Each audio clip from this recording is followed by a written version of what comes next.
What is up, YouTube? Welcome back to the channel. Hope you guys have an amazing day so far. Like always, if you're new to the channel, I want you guys to hit the thumbs up first, and only if I bring value to you guys through this video or any other video, I want you guys to hit the subscribe button. Alright guys, so yesterday I actually went to a car show.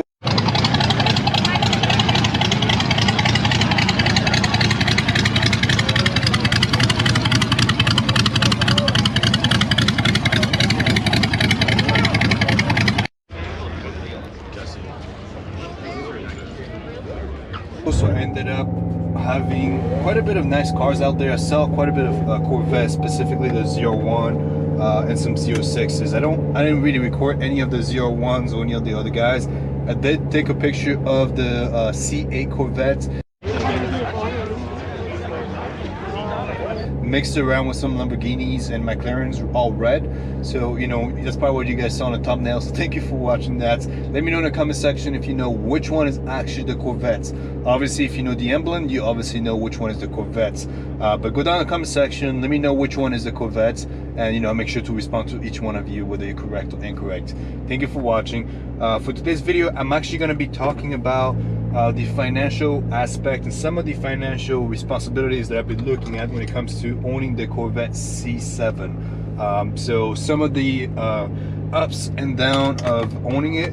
Obviously, I talked about the mods not too long ago, about the things that I will be looking to do, but I will also be mentioning how long I'll be considering ultimately, well, how long it would take me to get those mods done, because obviously all those things cost quite a bit of a pretty penny.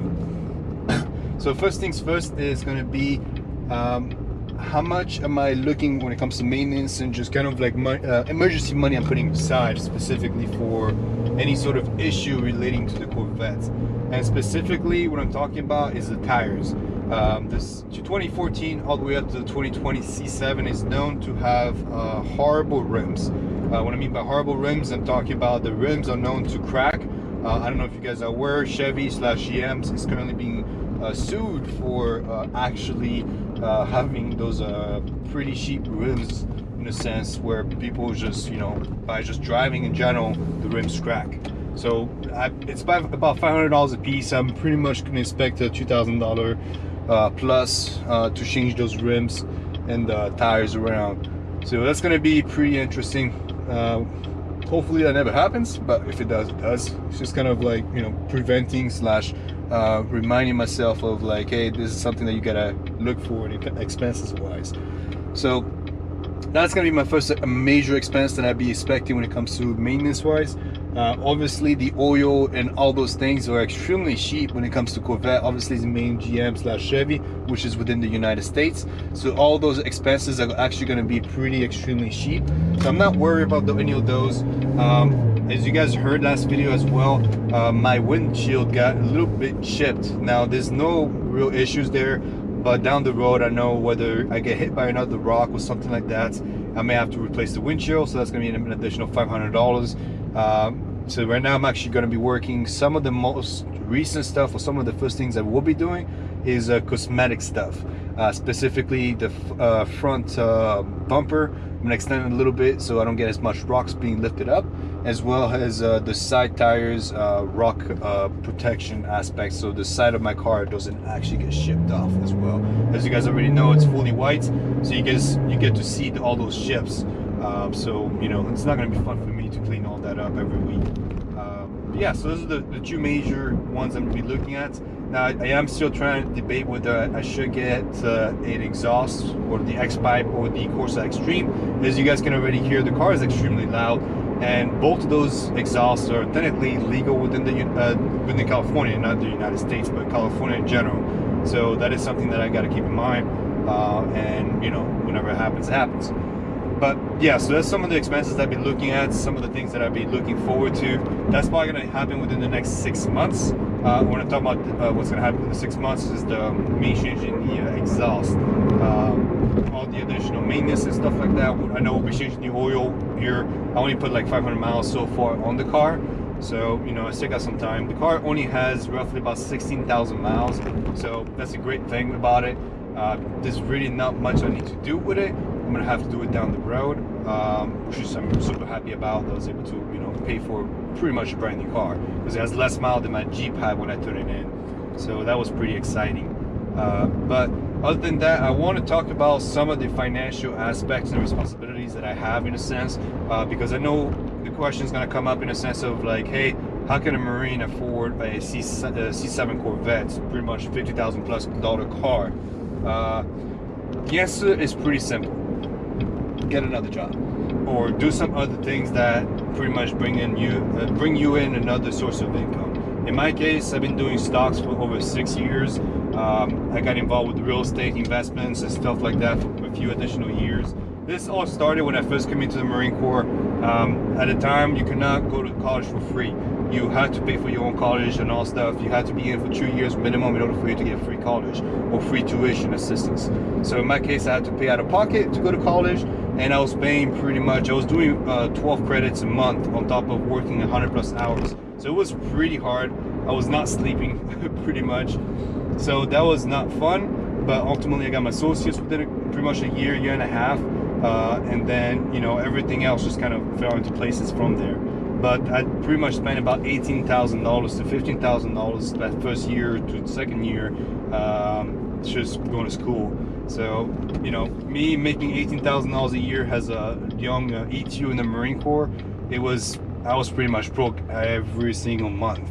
I couldn't really go out with my friends, and if I did go out, I had a very limited amount of money I could spend. So that really sucked, and I ended up actually choosing to kind of direct myself towards finance. How can I make additional money? So obviously, as when you start doing some of the research back then, there was a lot of gurus about Forex, option trading, you know, penny stocks, you know. So I got involved initially with penny stocks, specifically with Tim Sack and those guys. Started with a $500 account, blew it right off the back. Just kept doing more research, started getting more in detail, started learning a lot more about stock market. Now I've been doing this for 6 years at this point. Obviously, you know, I'm not trading penny stocks anymore. I'm trading more of like Tesla's, Boeing, those type of companies. It's a little bit more up there, and I'm shifting towards option trading and not so much of day trading. So, you know, there's a little bit of a change. You adapt and kind of just move on from there. But other than that, you know, find another source of income. So for those of you that do make less than $50,000 a year, which is pretty much what I was doing for a long time, honestly guys, look for something else. Start working on your side hustles, start working on your side hobbies. As you guys know, I do YouTube videos as well. You guys saw my channels. I love video games. So that was one of the reasons why I got into finance, is because I tried to buy myself a PS4 or Xbox when it first came out, and honestly I was not able to afford it because I didn't have anything. I was paying for college and I was dead broke while having a full-time job. So that was horrible for me, and it kind of gave me a wake-up call like, hey, you need to find another way for you to make additional money, otherwise you're not going to be happy. That's exactly what I did. Got involved in the stock market. Next thing you know, I am where I am today. So that's one thing I would tell you, is if you're making less than $50,000 a year, you need to find something else that you like.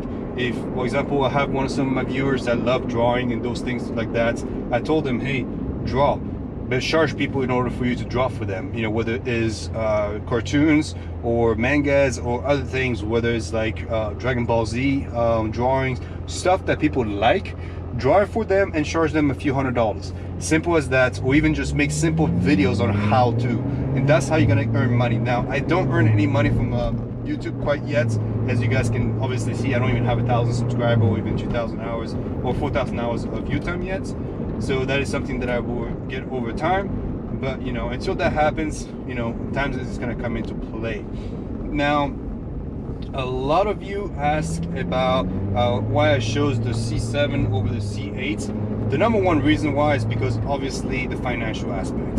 The C8 right now, I think the cheapest one I've seen was like $60,000. It was very base, and honestly, some of those $60,000, $80,000 cars are actually starting to be worth a lot more. The C8 is going up in value, mostly due to the low production rate, as well as to the fact that, you know, there's limited amount of them. Right now they only have the Stingray, which is like back in 2014 when the initial Stingray first came out. It was like that.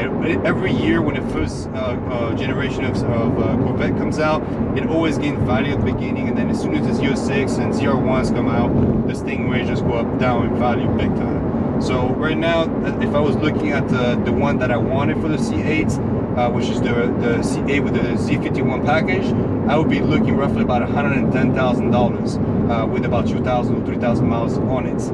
Now, can I afford that right now? Probably not. So I just don't want to get myself in a hole, in a sense.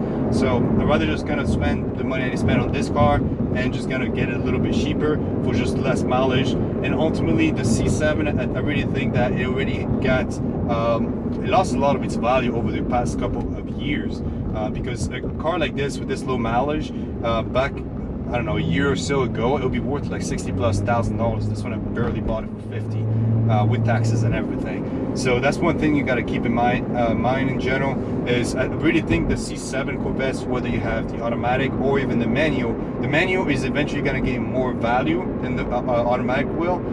So that's one thing that's going to come up, is the manual will continue to gain value because it is the last of its kind. The C7 will not, or the Corvettes in general, will no longer be any sort of manual transmission.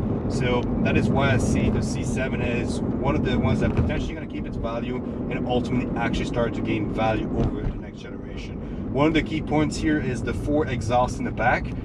So this is one of the reasons why I'm kind of in the extreme, in a sense, whether or not I should get an X pipe or just keep everything stock, for the simple reason that if it does gain value, I want to make sure that I have everything original in case I ever decide to sell it.